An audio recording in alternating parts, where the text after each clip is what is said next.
Corn Plastered is pretty fabulous. This is a 1951 Merrie Melodies cartoon from Warner Brothers, directed by Robert McKimson, written by Warren Foster.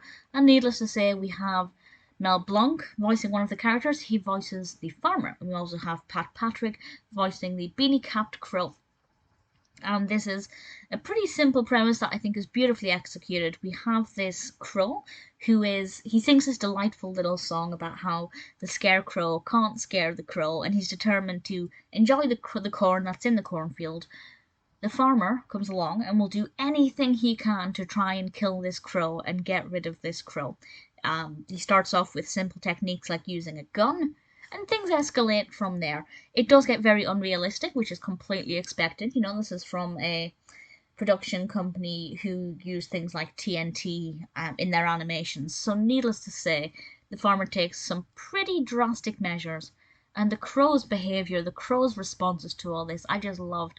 I thought the character was an absolute delight to watch. From the second he appeared, I just thought, you're brilliant.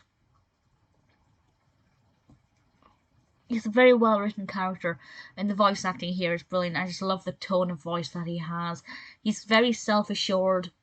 Usually, that kind of cocky attitude would annoy me, but there's something about the crow that's really cheeky and lovable, and I like the fact that he's determined to just outsmart the farmer at every move, and I think it's adorable. It's very well animated. It's about 5 or 6 minutes, maybe just over that, and the pacing is really quick. It flew by, it felt much more quick than that.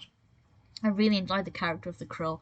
I thought the farmer was interesting. I thought the height of the farmer was particularly interesting, as the farmer is basically the same height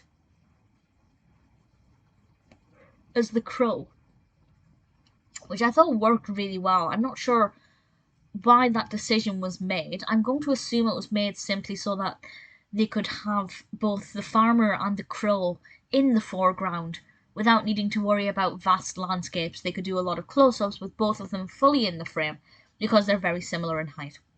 And it works well. It's not a problem at all. It's unusual, but it works. And I should explain, the crow is kind of a standard height of a crow. The farmer is much shorter than your average human. Not that we have a giant crow. Although that would have been quite interesting. Corn Plastered is another great installment in the Merrie Melodies series. I thoroughly enjoyed it. If you enjoy fun animation, it's definitely one to check out.